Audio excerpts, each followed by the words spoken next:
እግዚአብሔር አምላክ የእስራኤልን ሕዝቦች በአጠቃላይ ከሰማይ ላይ መናን ከአለት ላይ ውሃን እያፈለቀ እየመገባቸው ነው። በነገራችን ላይ ከፈርዖን ባርነት ነፃ ያወጣቸው፣ ከግብፅ ባርነት ነፃ ያወጣቸው እንዲህ አይነቱን ድንቅ አምላክ እስራኤላውያን ረስተው ጣዖትን ማምለክ በጀመሩ ጊዜ ሙሴ እጅግ በጣም ከመበሳጨቱ የተነሳ እግዚአብሔርስ እናንተን በመፍጠሩ ተጸጸተ ብሎ ተናግሯል እንጂ የእኛ አምላክ እግዚአብሔር የሚጸጸት አምላክ ሆኖ አይደለም። ለዛም ነው ቅዱስ ኤፍሬም መሐለ እግዚአብሔር ለዳዊት በጽድቅ ወይኔስ ብሎ የተናገረው።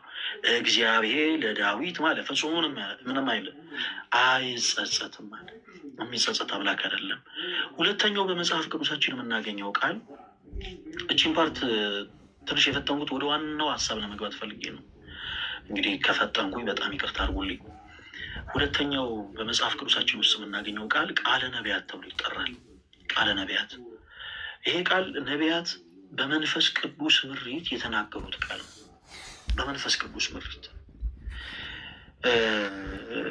ይህን ስናነሳ በጣም ብዙ ጥቅሶችን ማንሳት እንችላለን። ለምሳሌ ከዛ ውስጥ ትንቢተ ኢሳያስ ምዕራፍ 7 ቁጥር 14 ብናነሳ በመንፈስ ቅዱስ ምሪት ነቢዩ ኢሳያስ ስለ እመቤታችን ስለ ቅድስት ድንግል ማርያም የተናገረው ትንቢት እንመለከታለን። ትንቢቱ እንደውም በማቴዎስ ወንጌል ምዕራፍ 1 ከቁጥር 22 ላይ እንደተፈጸመ ራሱ መልአኩ ቅዱስ ገብርኤል እንደተናገረ ሐዋርያው ቅዱስ ማቴዎስ አስቀምጦታል። በነቢያት እነሆ ድንግል ትጸንሳለች ወንድ ልጅንም ትወልዳለች ስሙንም አማኑኤል ብለው ይጠሩታል የተባለው ይፈጸም ዘንድ ይህ ሁሉ ሆነ ብሎ መልአኩ አብስሮታል። ይሄው ራሱ ትንቢት በትንቢተ ኢሳያስ ምዕራፍ 7 ከቁጥር 14 ላይ እናገኘዋለን። እንዲህ አይነት ቃላቶች ቃለ ነቢያት ተብሎ ይጠራሉ። ቃለ እግዚአብሔር የምንለው ደግሞ አምላካችን እግዚአብሔር የተናገረውን ቃል ነው። በሐዋርያቱም ጭምር ያለውን ማለት ነው። በሐዋርያም ጭምር የተነገረውን ዛሬ ይቺ ያነሳናት ቃል እጅግ በጣም መሰረታዊ ቃል ነች። ተወዳጆች በደንብ አድርጋችሁ ተከታተሉ። ይህንን ቃል የምናገኘው መጽሐፈ መሳፍንት ምዕራፍ 12 ቁጥር 6 ላይ ነው። መጽሐፈ መሳፍንትን ቤታችሁ ገልጣችሁ ከምዕራፍ 11 ጀምሮ ስትመለከቱት ዮፍታሔ ስለሚባል ስለ አንድ ግለሰብ ነው የሚናገረው ያ ክፍል። ዮፍታሔ በጣም ከወገኖቹ የተገለለ ሰው ነበረ። በጣም ከወገኖቹ የተገለለ፣ ወገኖቹ የናቁት፣ በቃ በጣም ተዋርዶ ተንቆ ታቃሎ ይኖር የነበረ ሰው ነበር እና ታሪኩን አሳጥሬ ልንገራችሁ። እናም እግዚአብሔር እርሱን ማስነሳት በፈለገ ጊዜ በእነዚህ ወገኖቹ ላይ የገለዓድ ሕዝቦች በጦርነት ተነሱባቸው እና እነዚህ ሰዎች በጦር የተነሱባቸውን ሕዝቦች ከመፍራታቸው የተነሳ እኛን የሚመራ በጦር ሜዳ ሄዶ ድል የሚነሳልን መሪ ያስፈልገናል፣ ስለዚህ የግድ ዮፍታሔን አምጥተን መሾም አለብን ብለው ወሰኑ። ክርስቲያኖች አንዳንዴ በህይወታችሁ መገፋታችሁ አንዳንዴ ለንግስ ነው። እያንዳንዱ ሰው በህይወት ፈተናው ብዙ መናቅ፣ ብዙ መሰደብ፣ ብዙ መተቸት ያጋጥሟል። ምናልባት የተለያየ አይነት መጠን ሊኖረው ይችላል፣ ግን ሁሉም ሰው ያጋጥሟል እና ሁሉ ነገር ለበጎ ነው ስንል በነገራችን ላይ በምክንያት ነው። ለበጎ እንደሆነ የምናውቀው መቼ ነው? እግዚአብሔር ሁሉን ነገር ለበጎ ካደረገው በኋላ እና አንዳንድ ጊዜ የአንዳንዶቻችን መገፋት፣ የአንዳንዶቻችን መናቅ ለንግስ ነው። ለንግስ ዮፍታሔ ልክ በዛ ልክ ተዋርዶ የነበረው ለምንድን ነው?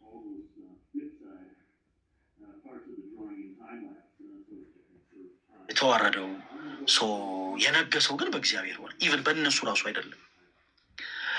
እና እዛ የመጽሐፍ ቅዱስ ክፍል ላይ ዮፍታሔ በላያቸው ይነግሳል። ከነገሰ በኋላ እነዛን የገለዓድ ሕዝቦች ይዋጋል። ከተዋጋም በኋላ ድል ይነሳል። በጣም ከእግዚአብሔር ጋር ያለው ግንኙነት በጣም ይገርማል። ብታይ መጽሐፍ ቅዱሱን ገልጣቸው አንብቡት። ከዛ በኋላ እጅግ በጣም በትዕቢት የተሞሉ ኤፍሬማውያን የሚባሉ ሕዝቦች ነበሩ። እነዚህ ሕዝቦች እጅግ በጣም ከመታበያቸው የተነሳ ዮፍታሔን እንዴት ብትንቀን ነው እኛን የመሰለ ጠንካራ ሰራዊት ያለው ህዝብ እያለ ለእኛ ሳት ነገር እንዴት ብቻህን ትዋጋለህ?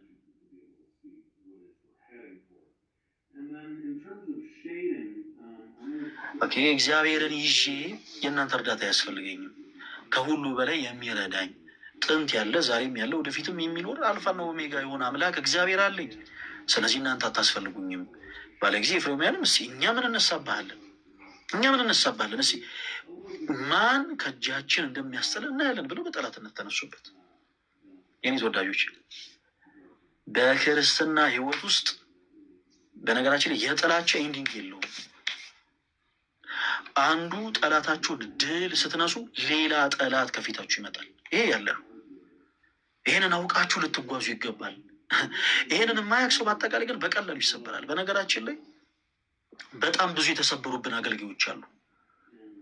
ዛሬ ላይ ፈለገ አትናቴዎስ በቀላሉ ማይሰበር ሰው ስለሆነ የእነዚህን ሁሉ ሰዎች ትችትና ዘለፋ ችሎ ከሁሉ በላይ ደግሞ የአምላኩ እግዚአብሔር እርዳታ እግዚአብሔር ደግሞ ዙሪያው ባሉ ሰዎች በኩል ስለወደደው በዙሪያው ባሉ ሰዎች ፍቅርን ስላገኘ ነገሮችን ሊቋቋም ቻለ እንጂ ተወዳጆች በጣም ብዙ የገፋ ናቸው።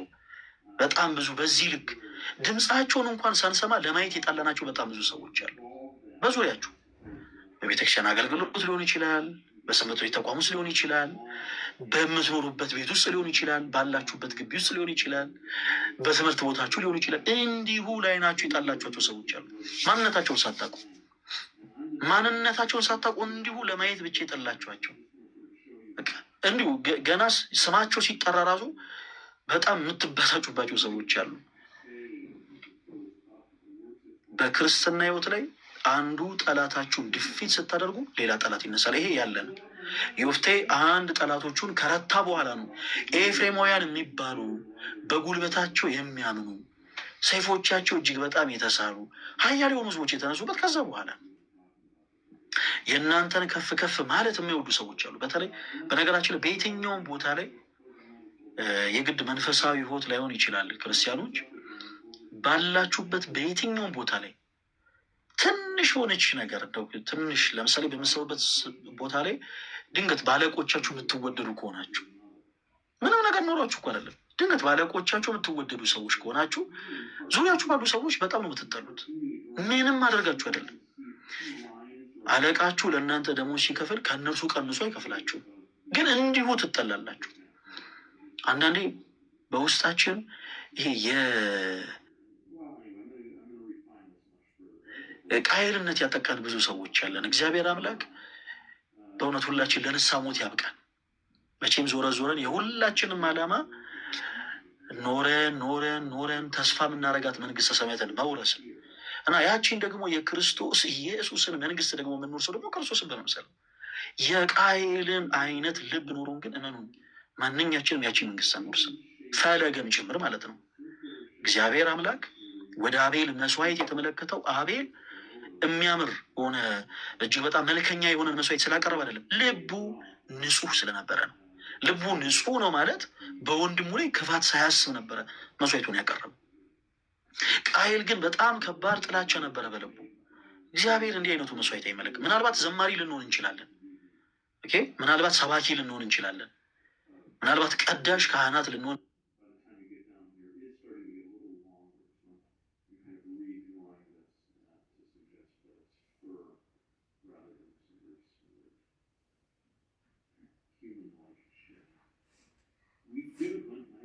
ኖሽ ይችላል። ግን እህትሽን እየጠላሽ ከሆነ የምታገለጊው እመኝኝቴ በቃ ከንቱ ጮት ነው እየጮሽ ያለሽ። እግዚአብሔር እንዲህ አይነቱ መስዋዕት አይቀበልም። ምናልባት የዩቲዩብ ሰብስክራይብ ያስገኝሽ ይሆናል፣ ምናልባት ሰዎች ያጨበጭቡበት ይሆናል። ከዛ ውጭ ግን መስዋዕት ሆኖ ሰባቱ ሰማያትን ሰንጥቆ መስዋዕት ሆኖ በእግዚአብሔር ዘንድ አይቀርም። ዝማሪያችሁ መስዋዕት ሆኖ በእግዚአብሔር ዘንድ የሚቀርበው ወንድም እህቶቻችሁን ሳትጠሉ በንጹህ ልብ ማለት በፍቅር መስዋዕታችሁን ስታቀርቡ ነው። ስብከቶቻችሁ ዙሪያችሁ ያሉ ወንድሞቻችሁን እየጠላችሁ፣ ዙሪያችሁ ያሉ ወንድሞቻችሁን እየናቃችሁ፣ ዙሪያችሁ ያሉ ወንድሞቻችሁ ላይ ቂም እየያዛችሁ ከሆነ የሚሰቡት እመኑኝ፣ ምናልባት እንደው መምህር ገሌ እኮ አቤት ድምፃቸው ሊባልላችሁ ይችላል። መቼም የኛ መመን የዋ ነው። አቤት ድምፃቸው ስማ የሳቸው ድምፅ ይባላል። ምናልባት አቤት የሳቸው ካባ፣ አቤት ቀሚስ አደራረጋቸው ሊባል ይችላል። የእናንተ አገልግሎት ግን በዜሮ ነው የሚባዘው። ስለዚህ ለራሳችሁ ስትሉ ዛሬ ሰዎች የሆነ መልካምነትን ገንዘብ ማድረግ ያለባቸው ለሌላ ሰው ሳይሆን